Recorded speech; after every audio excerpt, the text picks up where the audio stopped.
A13 William 172, no warrant or warrant.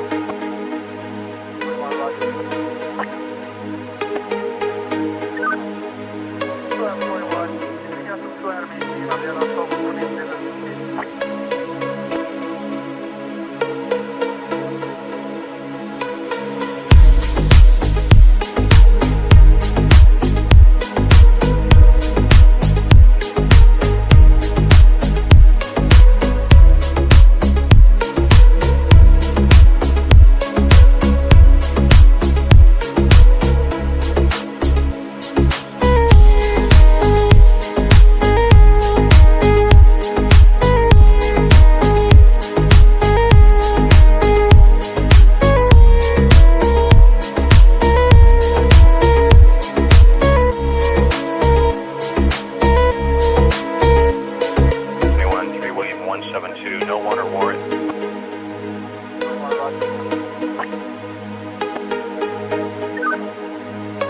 Mayuri. So, welcome to inauguration of Drishti Eye Hospital. And Dr. Hemant is here, and he is practicing since 2007. I would like to give information about Dr. Hemant Chasia, Dr. Yash Parman, and Dr. Srushti Naik.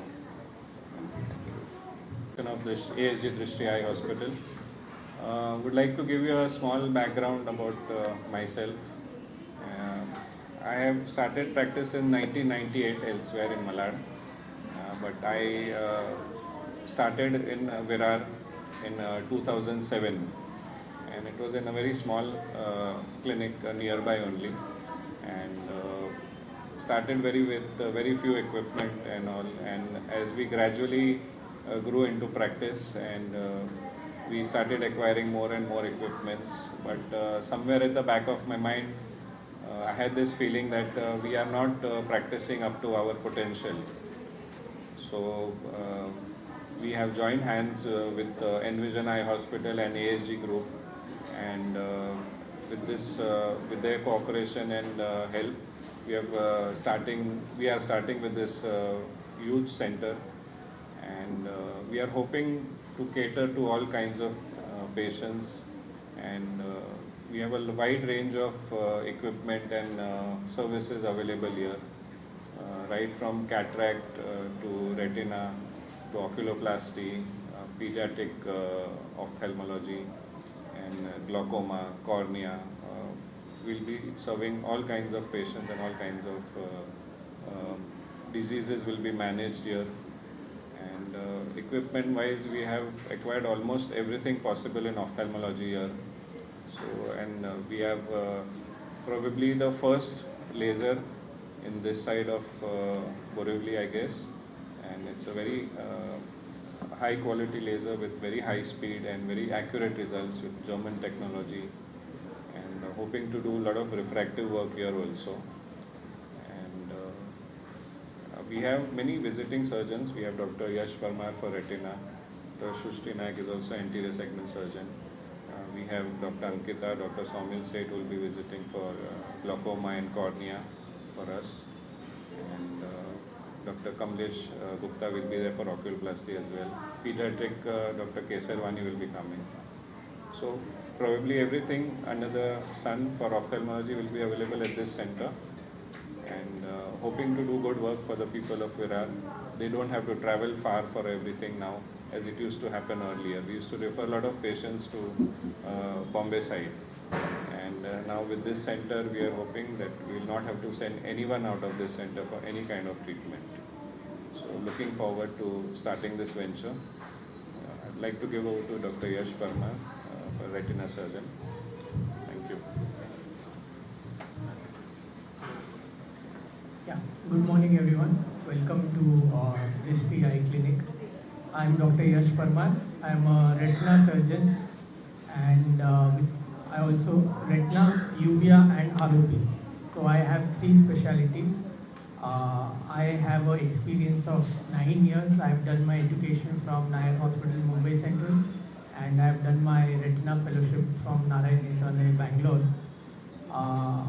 And after that, I've been working at Nair Hospital as a professor, teaching residents and fellows in retina. during my time at Nair Hospital, I used to get a lot of patients from Virar, and they had to travel all the way to Mumbai Central and Bombay side. जैसे sir ने बताया कि उनको उस तरफ आना पड़ता था. मैं फाइल्स देखता था, डायग्नोसिस हो जाता था, सर्जरी के लिए वहाँ आना पड़ता था क्योंकि इक्विपमेंट्स प्रॉब्ली नहीं थे वहाँ इस तरफ इतने. But we have come with complete OT for retina. यहाँ रेटिना की हर टाइप की कॉम्प्लेक्स सर्जरीज भी होगी. I will be available full time here, and I will be talking about two important disease, जो दो इम्पॉर्टेंट डिजीज़ जिसकी awareness और आपको भी थोड़ा if you can aware people about it. एक डायबिटीज़ रिलेटेड आँखों की प्रॉब्लम जिसको हम डायबिटिक रेटिनोपैथी बोलते हैं. आज इंडिया डायबिटीज़ का कैपिटल है पूरे वर्ल्ड का. Highest number of diabetic patients India में है, और it is a silent killer in all forms. आपको डायबिटीज़ बढ़ जाता है, पता नहीं लगता, कॉम्प्लिकेशन होते हैं उसके बाद पता लगता है कि किडनी ख़राब हो गया, पैर में गैंग्रीन हो गया. वैसे आँखों में ब्लीडिंग हो सकती है डायबिटीज़ की वजह से, और अगर सही टाइम पे ट्रीटमेंट ना हो तो ब्लाइंडनेस आ सकती है. और बहुत सारे पेशेंट्स मैंने देखे जो अपनी दोनों आँखें खो चुके हैं, दे बिकम कम्प्लीटली ब्लाइंड. इसमें कुछ यंग पेशेंट्स भी होते हैं जिनको टाइप 1 डायबिटिक बोलते हैं. So every diabetic should get his or her eyes screened every 6 months. Routine checkup is a must, करना ही चाहिए. दूसरी चीज़ें, और अगर कुछ लगा तो we are always there for treatment, earlier the better.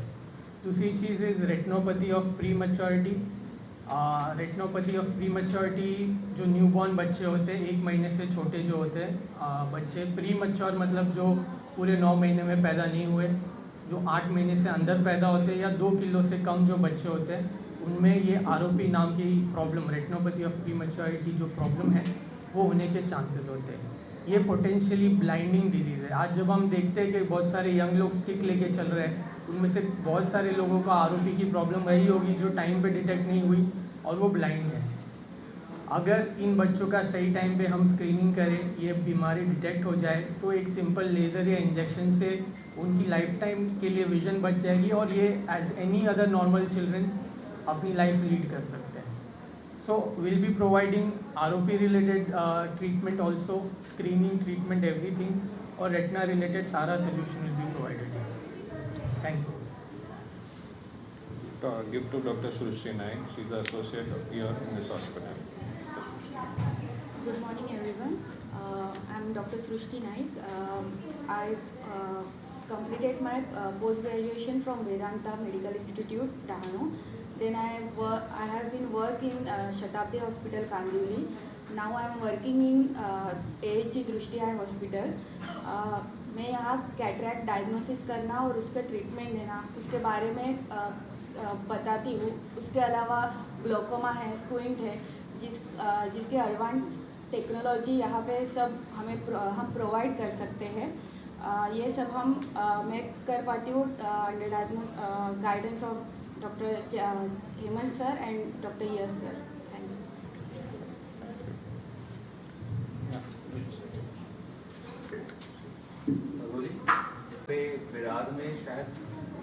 Virar में शायद इस तरह का हॉस्पिटल अभी तक नहीं है जहाँ पे सब एडवांस स्टेज की चीज़ें अवेलेबल है. तो कितना कुछ बदलाव आएगा और कितना कुछ फायदेमंद रहेगा यहाँ के लोगों के लिए? जी. हमारे पास डायग्नोसिस और एज वेल एज ट्रीटमेंट के लिए सबसे एडवांस टेक्नोलॉजी सब चीज़ों में है. इवन कैटरैक्ट, रेटिना, जैसे आपको बताया लेज़र.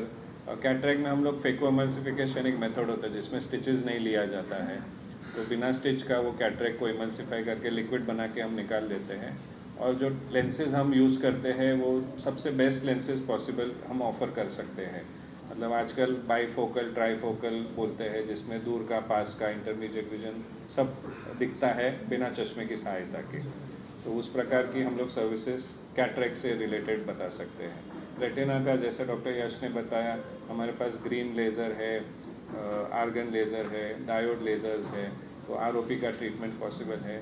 तो ये सब जो मशीन्स हैं वो ज़्यादातर आई हॉस्पिटल्स में आपको नहीं दिखती है क्योंकि बहुत कॉस्टली होती है और सबके पास अवेलेबल करना मुश्किल होता है. तो ये सेंटर में वो सब इक्विपमेंट जो रेटिना के लिए है वो भी अवेलेबल है. लेज़र जैसे मैंने आपको बताया लैसिक, तो चश्मा जिसको आजकल टीनेजर से लेके इवन 45-50 तक लोग चाहते हैं कि हम चश्मा नहीं यूज़ करें, तो उनके लिए लैसिक हमने यहाँ पे इंस्टॉल किया है, जो इस साइड बोरीवली के इस साइड में किसी के पास नहीं है, हमारा फर्स्ट है। वो भी हाई स्पीड लेज़र है, टेक्नोलॉजी में सबसे एडवांस्ड है वो। ग्लोकोमा है, कॉर्निया है, बाकी सब चीज़ों में भी इस प्रकार पेरीमेट्री है हमारे पास। स्पेकुलर माइक्रोस्कोप करके होता है, हम जो कॉर्नियल एंडोथेलियल काउंट करते हैं वो कैटरेक्ट सर्जरी या कॉर्निया की कोई भी सर्जरी होती है उसके पहला स्पेकुलर माइक्रोस्कोपी बहुत ज़रूरी होता है, तो वो भी मशीन हमने एक्वायर किया है। तो इस प्रकार की टेक्नोलॉजिकली जो भी एडवांस्ड है मशीन ज़रूरत है डायग्नोसिस के लिए, ट्रीटमेंट के लिए, वो हम यहाँ पे हम प्रोवाइड कर सकते हैं। मतलब A to Z आप यहीं पे इसी फैसिलिटी में जी, सब जी। कोई आएगा जिसको आपको प्रॉब्लम है वो जी, हम यहीं पे क्योर कर सकते हैं, हम किसी भी जगह भेजने की किसी को ज़रूरत नहीं पड़ेगी। और कुछ और कहना चाहेंगे रेप्टीज वाले लोग कई बार बहुत एंड स्टेज पर आते हैं आपके यहाँ जी, पे, जी, जी। जब आपको उनके चाहे कैटरेक्ट के ऑपरेशन हो, जी, जी, जी। वो कितना इजी डिफिकल्ट होता है और क्या मैसेज देना चाहिए उन लोग को ताकि जी, डायबिटीज़ के बारे में जो भी है मैं डॉक्टर यश से रिक्वेस्ट करूँगा, वो बताएंगे आपको। एप्लीकेशन बहुत लेट आते थे हाँ, बहुत पेशेंट्स हम देखते हैं जो लेट एंड स्टेज में आते हैं, इसलिए एक तो शुगर कंट्रोल रखना बहुत इम्पोर्टेंट है, दूसरा रूटीनली चेकअप करना बहुत इम्पोर्टेंट है। अगर वही चीज़ हम अर्ली स्टेज में पकड़ लें तो एक सिंपल इंजेक्शन या लेज़र से काम हो सकता है, सर्जरी की ज़रूरत ही नहीं पड़े।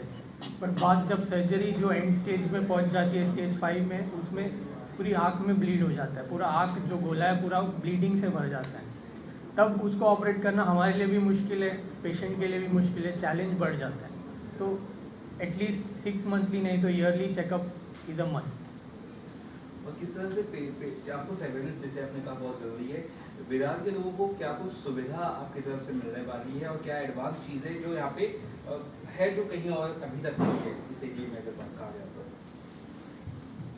हाँ, जैसे इन्होंने बताया जो रेटिना का एवरी 6 मंथ्स आना चाहिए, तो हमारे पास OCT मशीन है जिससे इसकी जो अर्ली स्टेज भी होती है, जैसे पहले के ज़माने में सिर्फ एक लाइट मार के देखा करते थे फंडस को, तो अभी वो नहीं, हम OCT से उसका जो अर्ली स्टेज है जो दिखने वाला भी नहीं है लाइट मार के, उससे भी हम डायग्नोस कर सकते हैं।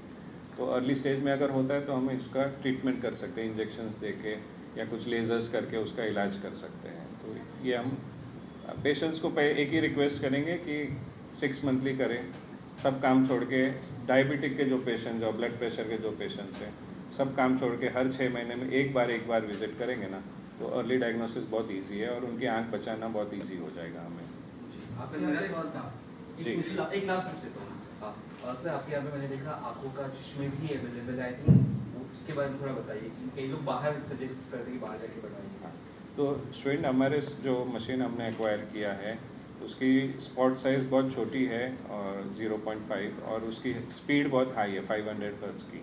तो इससे क्या होता है कि जो इवन ज़्यादा नंबर भी जब होते हैं तो बहुत कम समय में उसका लेज़र हो जाता है। कई बार पेशेंट अनकंफर्टेबल हो जाते हैं क्योंकि इसमें कोई इंजेक्शन नहीं दिया जाता है, कुछ पट्टी भी नहीं की जाती बाद में, तो पेशेंट थोड़ा एंक्शस रहते हैं कि हमारे आंखों में लेज़र हो रहे हैं। तो जब हाई स्पीड लेज़र जब किया जाता है तो बहुत कुछ सेकंड्स में ही उनके हाई पावर भी निकल जाते हैं, तो पेशेंट की एंग्जाइटी भी बहुत जल्दी कम हो जाती है, पेशेंट को तुरंत हम बाहर ले जा सकते हैं।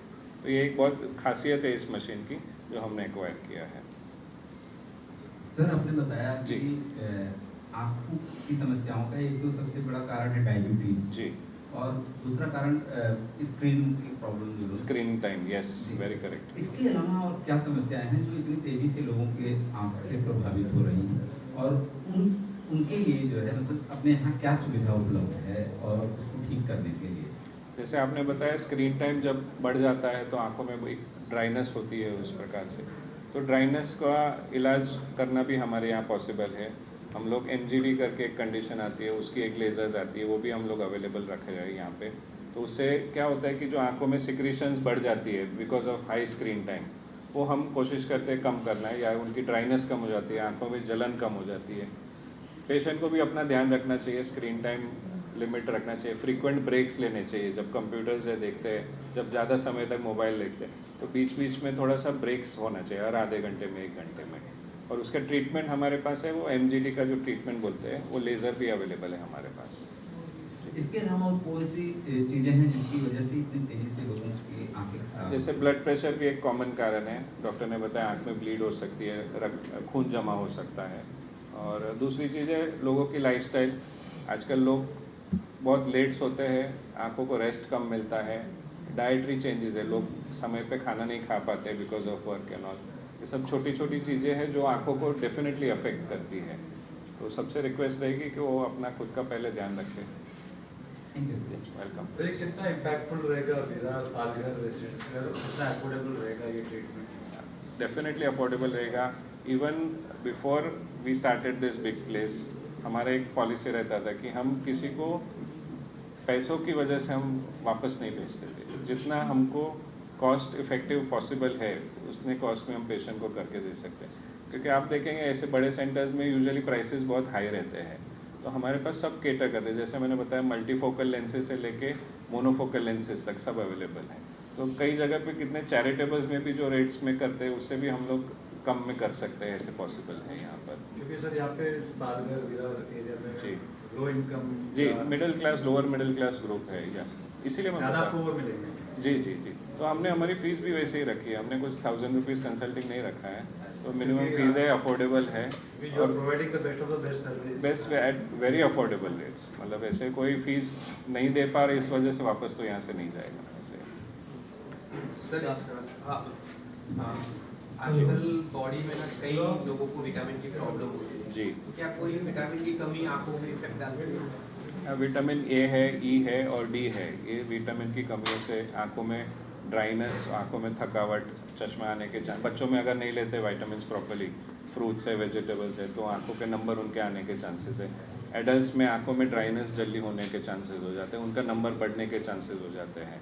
तो जैसे ग्रीन लीफी वेजिटेबल्स है, हर एक मील के साथ सैलड्स लेना चाहिए। कैरेट्स है, रेडिश है, green leafy vegetables, seasonal fruit जो भी होते हैं वो लेने से आंखों की सेहत हमेशा अच्छी रहती है।